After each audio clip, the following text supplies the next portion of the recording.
हमारे साथ आसाम के सिलचर से बीजेपी सांसद डॉक्टर राजदीप रॉय हैं। सीएए के बारे में बहुत इन्होंने पहले काम किया है, लेकिन जब भी गृहमंत्री बंगाल जाते हैं या उधर कहीं जाते हैं तो सीएए का एक बार जिक्र जरूर होता है, लेकिन अभी तक नियम कानून रूल्स नहीं बन पाए। बात करते हैं डॉक्टर राजदीप से, चूँकि आप आसाम से आते हैं, बंगाल में भी आप पॉलिटिक्स करते हैं।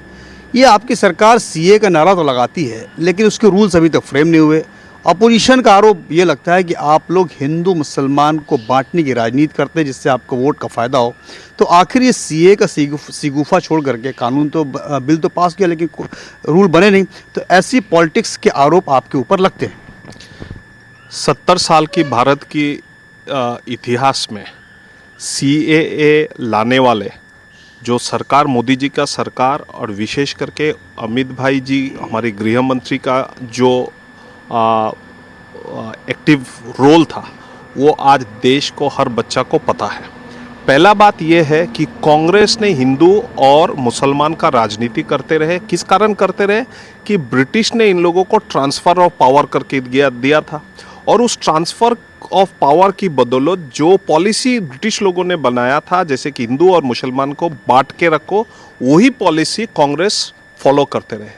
उनके पास आवाज़ नहीं था। जो देश की बंटवारा हुआ, जो ईस्ट पाकिस्तान और वेस्ट पाकिस्तान की जो हिंदू लोगों का हालत क्या था, आज की पाकिस्तान में तब की समय में 1947 में करीब 10% से ऊपर लोग हिंदू थे।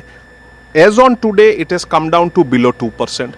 आज का दिन का बांग्लादेश में 1947 में करीब 29% हिंदू लोग थे। आज का दिन में वो 7.5-8% पे आके टिका है। तो इन लोगों का पास पूरा खबर था कि हमारा जो हिंदू लोग है, ये आज का दिन का बांग्लादेश, पाकिस्तान और अफगानिस्तान के उसके ऊपर अत्याचार हो रहा है।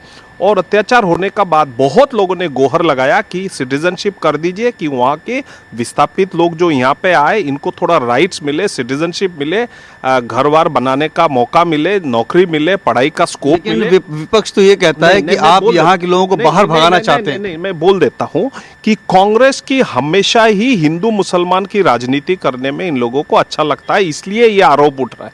ये तो मोदी जी और हमारे अमित भाई की थोड़ा सोच ये है, इसलिए 17वीं लोकसभा में ये सीए पास हुआ। हालांकि हाँ, सीए पास होने का बाद कुछ लोगों का कंसर्न था, विशेष करके मेरी स्टेट असम में कुछ लोगों का कंसर्न था। वो सब कंसर्न आज का दिन में दूर हो गया। आज का दिन में वो सब कंसर्न नहीं है। लोग चाहते हैं कि सीए हो जाए और अफगानिस्तान, पाकिस्तान और बांग्लादेश के विस्थापित लोग जो पूरे भारतवर्ष में आए, सिर्फ असम में नहीं आए, आज असम में है, पूरे नॉर्थ ईस्टर्न स्टेट में है, बंगाल में है, बिहार में है, एज फार एज बॉम्बे में है, गुड़गांव तक है, चेन्नई केरला तक है। तो इन लोगों को थोड़ा सुराहा मिलेगा, इन लोगों को थोड़ा अपना मान सम्मान जो इन लोगों के पूर्वज ने नहीं मिला, घर बार छोड़ के महिलाओं की प्राण बचाने के लिए आए थे, तो आज इन लोगों को थोड़ा मान सम्मान मिला है। आपने और एक सवाल किया, हम लोग राजनीति करते हैं, ये रूल्स रेगुलेशन फ्रेम नहीं किया। आपने कहा तो ठीक है, लेकिन इसका ग्राउंड रियलिटी ये है कि सरकार यही सवाल उठाता है। सरकार ने क्लियरली बोल दिया है कि हम रूल्स रेगुलेशन फ्रेम करेंगे। 2 बार हमने समय मांगा है और हम आशा करते हैं आने वाले कुछ दिन में ये rules and regulation of citizenship amendment act पास हो जाएगा।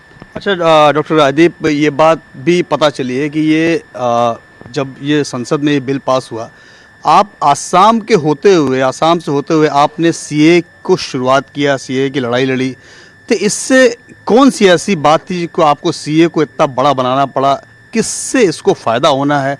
और बार बार वही सवाल उठता है कि अपोजिशन भी ये सवाल खड़े करता है कि आप लोग डिवाइड एंड रूल की पॉलिटिक्स करते हैं सीए के नाम पे, तो सीए से क्या फ़ायदा होना है? और आपने सबसे पहले इस मुद्दे को क्यों उठाया? देखिए, जब देश का भाग हुआ, देश का भाग धर्म के आधार पे हुआ, और धर्म के आधार पे होने का बाद जो मुसलमान संप्रदाय के लोग पाकिस्तान और ईस्ट पाकिस्तान में जो मेजॉरिटी हो गए, वहाँ से ये लोगों ने अपना प्रॉपर्टी को रखने के लिए हिंदू लोगों को भगाने की कोशिश किया। इन लोगों ने घर से विस्थापित किया, ये लोग घर बार छोड़ के आया, महिला लोगों के ऊपर अत्याचार किया, रेप किया। तो ये सब बचाने, मान सम्मान बचाने के लिए सारे हिंदू लोग भाग के भारतवर्ष में आ बैठे।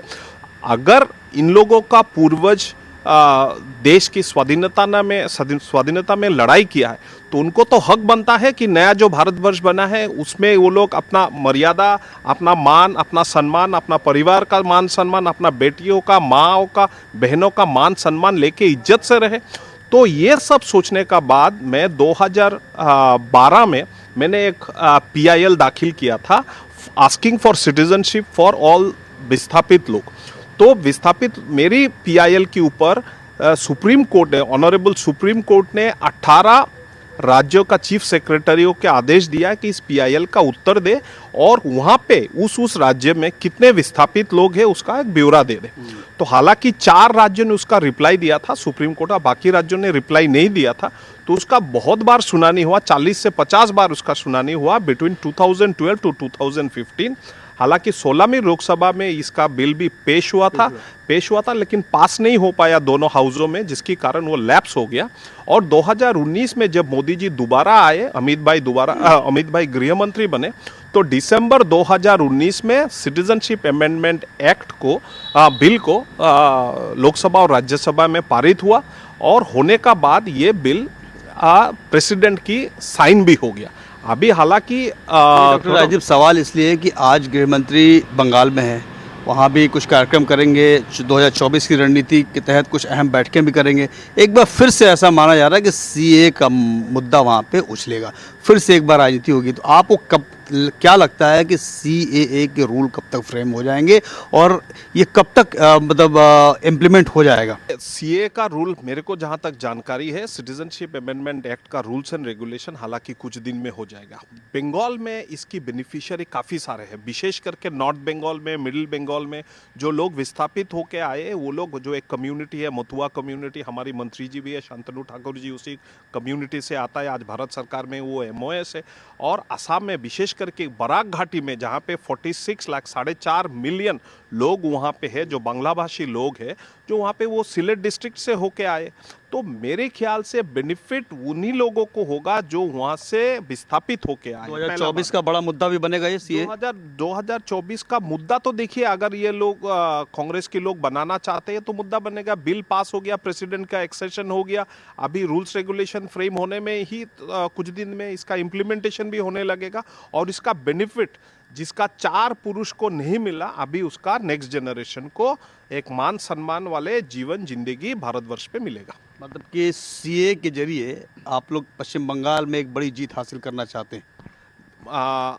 सुनने में आया है आज भारतवर्ष की जो गृह मंत्री अमित भाई और बीजेपी की हमारे राष्ट्रीय अध्यक्ष JP नड्डा जी बंगाल गए हुए। बंगाल की स्ट्रैटेजी मीटिंग होगा आने वाले दिन की, जो नंबर है 42 सीट है वहाँ पे एक स्ट्रैटेजी होगा। और बंगाल की बीजेपी बहुत सशक्त है वहाँ पे आज का दिन में।